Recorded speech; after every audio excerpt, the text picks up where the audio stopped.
ज़ैनुल आबिदीन के लक़ब से मशहूर है। मरतबा वज़ू करने लगे, इनकी बांदी इन्हें वज़ू करवाने के लिए वज़ू का बर्तन हाथ में लिए हुए थी। बांदी को कोई ठोकर लगी, वज़ू का वो बर्तन हज़रत के चेहरे पे लगा के, सारे कपड़े ख़राब, चेहरा ज़ख्मी। बड़ा गुस्सा आया। ग़ुलाम और नौकर भी कुरान का इल्म रखने वाले थे। आज तो हमारे आज़ादों के पास वक़्त नहीं है कुरान पाक को समझने का। तो बांदी ने फ़ौरन कुरान की आयत पढ़ी, वल काज़िमीनल गैज़, ईमान वाले वो हैं जो अपने गुस्से पे काबू पाते हैं। हज़रत ने फ़ौरन कहा मेरा गुस्सा दूर हो गया।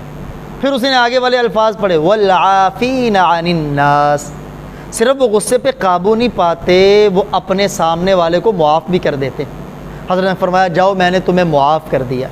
फिर आगे से उसने पढ़ा, वल्लाहु युहिब्बुल मुहसिनीन, सिर्फ वो मुआफ़ नहीं करते बल्कि आगे से एहसान भी करते हैं। फरमाया जाओ मैंने तुम्हें आज़ाद कर दिया।